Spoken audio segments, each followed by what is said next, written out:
রাধে রাধে বন্ধুরা, মিঠি ভ্যান্সের আরও একটি নতুন ব্লগে আপনাদেরকে স্বাগত জানাচ্ছি। আর আজকের ব্লগটা একদম অন্যরকম ছিল। বিয়ের পর দিন শ্বশুর বাড়ি থেকে আমাদের যাওয়ার কথা ছিল পাপাজির যে আশ্রম রয়েছে সেখানে। তো সেখানকার বিভিন্ন ক্লিপিংস আপনাদের সাথে শেয়ার করছি।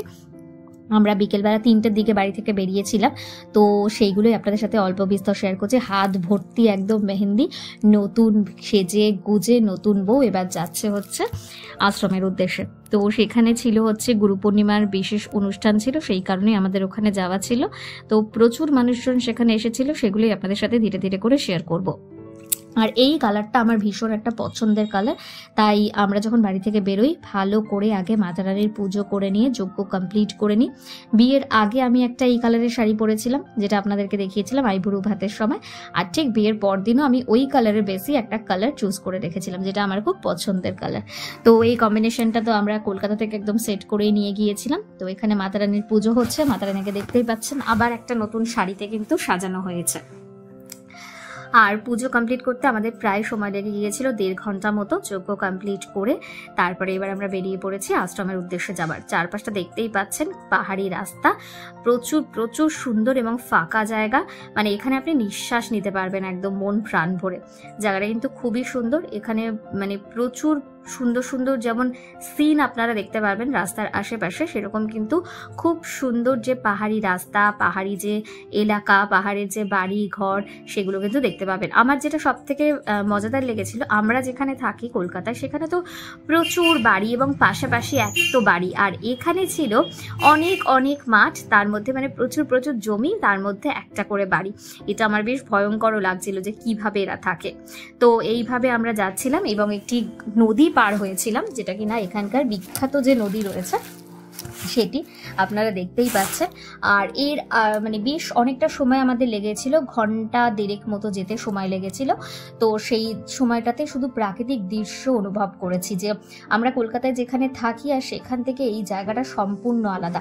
আর দেখতেই পাচ্ছেন পাহাড়ের ওপরে কি সুন্দর সুন্দর করে ছোট ছোট করে মন্দির রয়েছে, এবং রাস্তার ধারে আপনি শুধু এখানে গেলে প্রচুর মন্দির দেখতে পাবেন। আর বেশিরভাগই হচ্ছে রাধা কৃষ্ণের মন্দির বা মাতা রানীর মন্দির।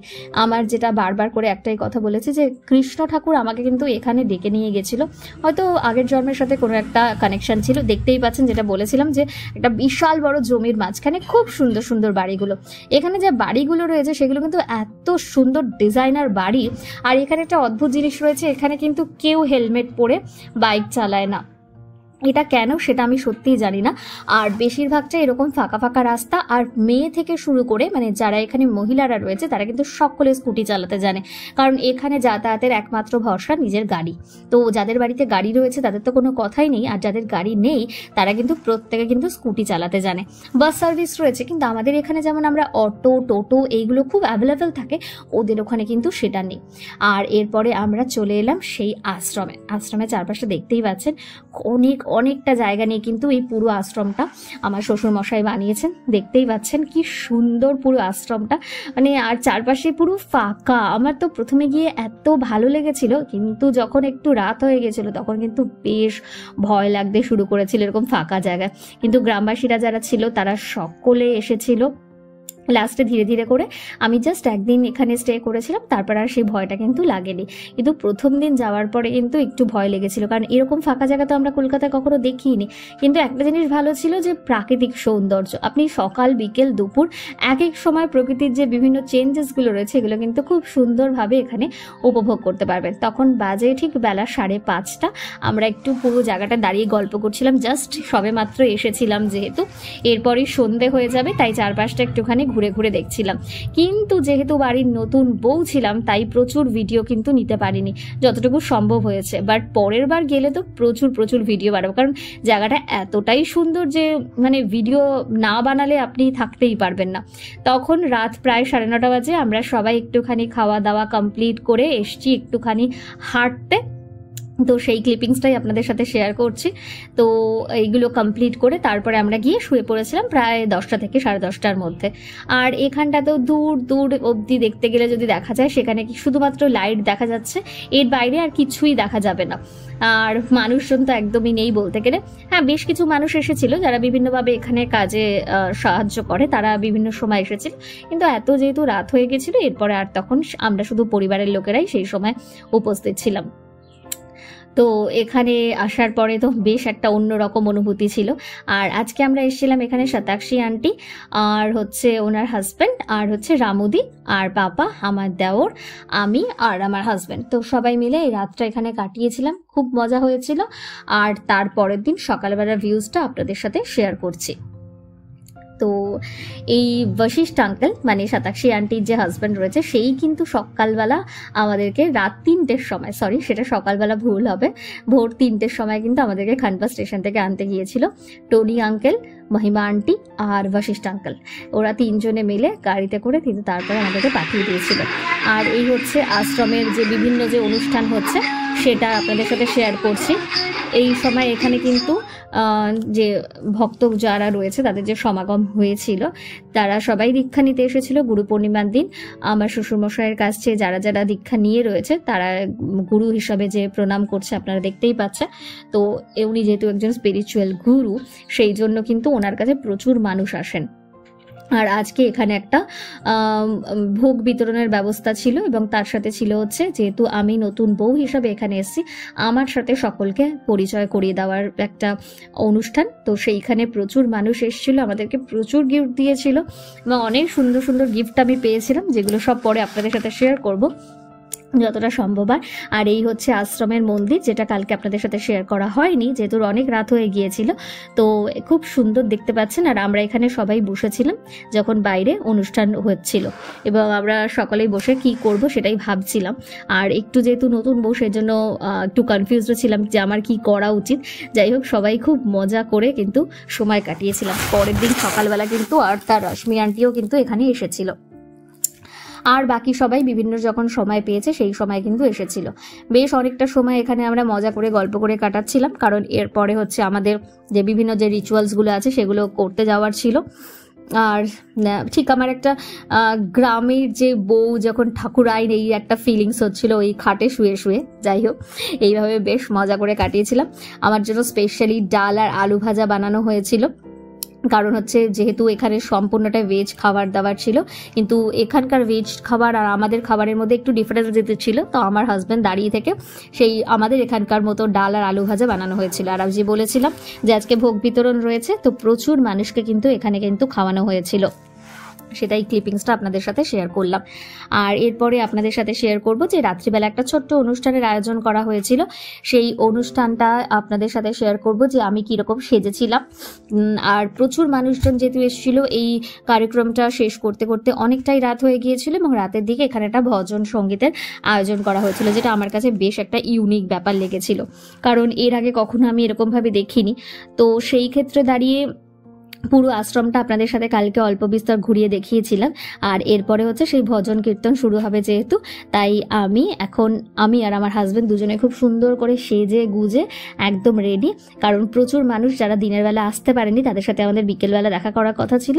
তো এখন তো সবেমাত্র কয়েকজন এসে, ধীরে ধীরে করে দেখতে থাকবেন। প্রচুর মানুষ এসেছিল আর এখানে এসে ভজন কীর্তনের সাথে সাথে খুব সুন্দরভাবে আমরা নৃত্য পরিবেশন করেছিলাম সকলে মিলে, যেটাকে ঠিক ডান্স বলা যায় যেহেতু যাবে না, যেহেতু প্রচুর ঠাকুরের গান এখানে তখন সবাই কীর্তন করছিল।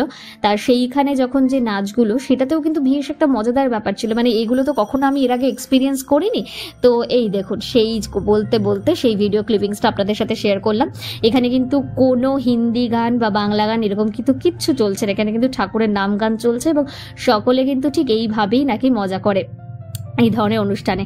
তো আমিও বেশ সুন্দর করে, আমার শ্বশুরমশাই পারমিশন দিয়ে দিয়েছে, তো ব্যাস আমরাও এবার চলে গেছি সেই যে কীর্তন চলছিল তার সাথে নাচতে। তো আমাদের খুব খুব খুব ভালো লেগেছিল। তো এগুলো শেষ হতে হতে প্রায় রাত 12টা বেজে গিয়েছিল। প্রত্যেক মানুষ তারপর নিজেদের বাড়িতে চলে যায় এবং আমরা রাতের খাওয়া দাওয়া করে তারপরে রেস্ট নিয়েছিলাম। তো এই এক্সপিরিয়েন্সটা আমাদের কাছে একদম ইউনিক ছিল। বশিষ্ঠ আঙ্কেল সব থেকে বেশি এক্সাইটেড ছিল। আর এবার আমাদের সম্পূর্ণ কাজকর্ম শেষ হয়ে গিয়েছে, সকল মানুষরা ভোগ নিয়ে নিয়েছে। আমাদের এবার সন্ধ্যেবেলা মানে যে রাত হয়ে গিয়েছে, এবার রাত্রিবেলা ঠাকুরকে এবার শয়ন দেওয়ার পালা যেটা রয়েছে, তারপরে এবার আমাদের রেস্ট করার পালা। তো আপনাদের এই মিনি ব্লগগুলো কেমন লাগছে অবশ্যই কমেন্ট করে কিন্তু জানাবেন। আর আমার বিয়ের যে এক্সপিরিয়েন্স ছিল সেটা বারবার করে একটাই কথা বলছি, একদম ইউনিক একটা এক্সপিরিয়েন্স, যেটা সচরাচর আমি আমার বন্ধু বান্ধব বা চেনা পরিচিতের মধ্যে এইভাবে দেখিনি। কারণ প্রত্যেকের একটা বিয়ের আলাদা আলাদা গল্প রয়েছে, আমাদের গল্পটা একদম অন্যরকম। সেই গল্পটা পরে আবার অন্য কোনো ভিডিওতে আপনাদের সাথে শেয়ার করব। এই যে দেখুন, তার যারা এসেছিলেন নাম কীর্তন করতে, তারা কিন্তু নাম কীর্তন করেছেন প্রায় 2 থেকে 3 ঘন্টা ধরে, এবং তার নাম কীর্তন সঙ্গে সঙ্গে কিন্তু বৃষ্টিও চালু হয়ে গেছিল, যেটা বারবার করে আপনাদেরকে একটাই কথা বলেছিলাম যে আমাদের বিয়ের দিনে কিন্তু বিয়ের প্রত্যেকটা রিচুয়ালস বলুন সেই সময় কিন্তু বৃষ্টি হয়েছে। এটা কিসের লক্ষণ জানি না, কিন্তু বৃষ্টি হয়েছে। তো যাই হোক, এবং সেখানে আমাদের অনেক কিছু বাধা প্রাপ্ত হতে হয়েছে বিভিন্ন রিচুয়ালস করার সময়, কিন্তু যত রকমভাবে সম্ভব আমার শ্বশুরমশাই কিন্তু সম্পূর্ণরূপে চেষ্টা করেছেন সেটা কিন্তু যাতে খুব মজাদার এবং এনজয়েবল বানানো যায়। আর আমার শ্বশুরমশাই এতটাই মানে আধুনিক যে বলা যেতে পারে মনস্ক মানুষ, যে আমার কখনো ওখানে গিয়ে মনেই হয়নি যে আমি একটা অন্য কালচারে গেছি, বাঙালি বাড়ির মেয়ে, বা আমার খাওয়া দাওয়া থেকে কোনো রকম কোনো সমস্যা হয়নি। মানে আমরা সকলে খুব এনজয় করেছি, খুব সেটা আর কি বলার মতো না। আমার এটা ফার্স্ট টাইম আমার শ্বশুরবাড়িতে যাওয়া, শুধুমাত্র নিজের বিয়ে উপলক্ষে যাওয়া এবং 7 দিনের একটা ছুটিতে যাওয়া, তারপরে আবার চলে আসা কলকাতায়। কিন্তু এই 7 দিনের মধ্যে আমার একবারও মনে হয়নি যে আমি একটা অন্য কালচারে এসেছি এবং তারা কেউ আমার সাথে মানিয়ে নিতে পারছে না বা আমি তাদের সাথে মানিয়ে নিতে পারছি না, এরকম কখনো ফিলিংসই হয়নি। এবং আমার যে এত ভিডিও বানিয়ে দেওয়া, তাতে প্রত্যেকে আমাকে বিভিন্নভাবে সহায়তা করেছে, যখন যেরকমভাবে বলেছি। কারণ ভিডিওগুলো বানানোর একটাই কারণ ছিল আপনাদের সকলের সাথে শেয়ার করা এবং আমার গ্যালারিতে রেখে দেওয়া, যাতে কিনা যখনই আমি আমার চ্যানেলটি ওপেন করব, আমি আমার এই বিয়ের ভিডিওসগুলো দেখে আবার সেগুলোর সাথে যেন কানেক্ট করতে পারি। তখন বাইরে অল্প বিস্তর হাওয়া শুরু হয়ে গিয়েছিল, তারপরে কিন্তু ঝমঝমিয়ে বৃষ্টি। সেই বৃষ্টি থামতে প্রায় 1 ঘন্টা মতো কিন্তু লেগে গিয়েছিল। কেমন লাগছে এই বিয়ের ব্লগগুলো অবশ্যই কমেন্ট করে জানাতে কিন্তু ভুলবেন না। আর যেহেতু আমরা খুব মানে হঠাৎ করেই বিয়েটার প্ল্যান করেছিলাম, সেই কারণে আমাদের কলকাতায় এসে যে একটা রিসেপশন দেওয়ার কথা ছিল সেগুলো কিন্তু আমরা এখন অবধি করে উঠতে পারিনি। সময় পেলে নিশ্চয়ই সেটা একটা আয়োজন করা যাবে, কিন্তু এই মুহূর্তে অবধি আমরা সেটা করে উঠতে পারিনি। তো যাই হোক, যেহেতু হচ্ছে এমপির যে একটা কালচারের, সেখানকার যে একটা বিয়ের মহল, আমাদের এখানকার বিয়ের মহল অনেকই আলাদা, কিন্তু সেটা আমাকে আমার শ্বশুরমশাই কোনোভাবেই বুঝতে দেয়নি। আমি কিন্তু ওখানে পুরোভাবে বাঙালি মতেই কিন্তু সম্পূর্ণ কার্যক্রমটা হয়েছিল।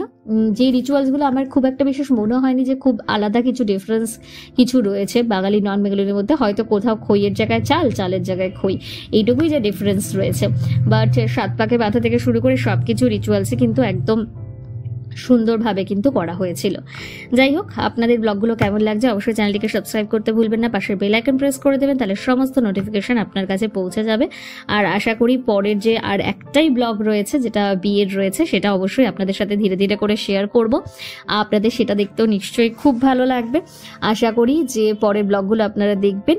আর আমার এই ভয়েসগুলো এখন এডিট করতে বসে পুরোনো দিনের স্মৃতিগুলো খুব বেশি মনে পড়ছে এবং খুব ভালো লাগছে। আর আগামী দিনে আশীর্বাদ করবেন আমাদের চলার পথ যেন খুব সুন্দর হয়। আপনারা সবাই খুব ভালো থাকবেন। রাধে রাধে। আর পরবর্তী ব্লগে আবার আপনাদের সাথে দেখা হচ্ছে। আজকের মতো টাটা। সকলে খুব ভালো থাকবেন। অবশ্যই পরের ব্লগগুলো কিন্তু দেখতে একদম ভুলবেন না। আশা করছি আপনারা খুব মজা করবেন। আজকের মতো টাটা।